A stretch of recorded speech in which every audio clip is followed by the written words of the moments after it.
All right, well, hello and welcome.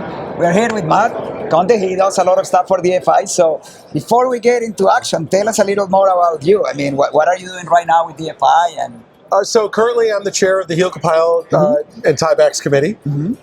We put on an expo every 3 years, so we've done a few of those. We've done 3 now. So I've helped organize those with Angie and all the other DFI events people. And we recently have one, right? We recently had one this year in Connecticut in May, which was successful. Each year or each time we've done it, we've had more attendees and more sponsors, just everything, an influx of participants. Excellent, excellent. So, well, now tell us about your job, right? Besides DFI, tell us what you do. I mean, you... My company is Conte Company. I'm a third-generation contractor. So I took over from my father with 2 of my brothers, and so we do specialized construction, which goes into geotechnical work with pile driving and things like that. We mainly install helical piles.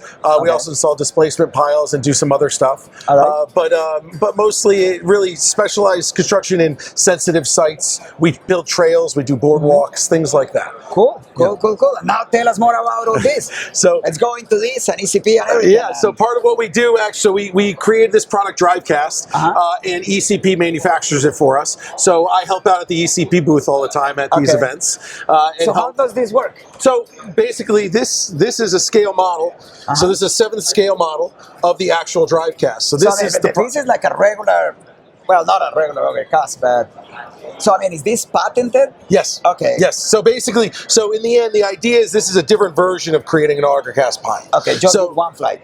Yes, with one flight down the bottom, and it screws in the ground, and all of this shaft stays as your rebar. That's your reinforcement cage now. So the idea of this model is we put sand layers here. You have fill, organics, sand, and gravel. And we installed it with a, this is actually a mix of grout and compound, same specific gravity as a cement grout would be. And then we installed it with a, basically a DeWalt drill. And screw it into the soil. And then we opened it up, and then this is the grout shaft that it created. So you see the ridges. That's the helices. The grout follows the helices into the ground.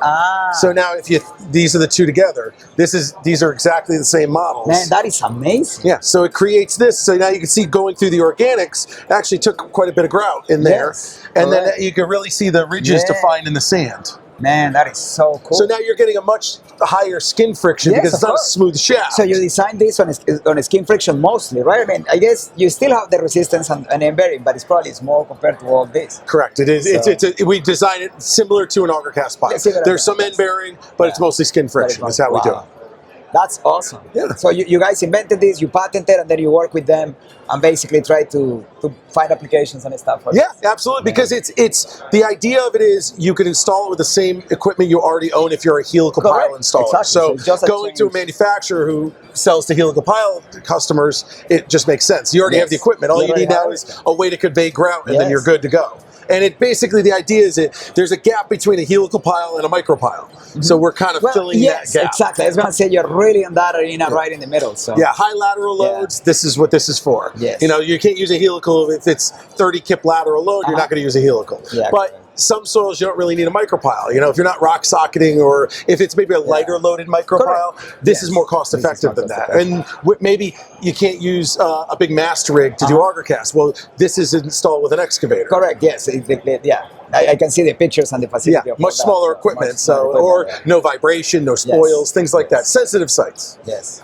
Awesome. Well, thank you very much for the little class, man. Thank you, man. Always appreciate it. Absolutely. All right.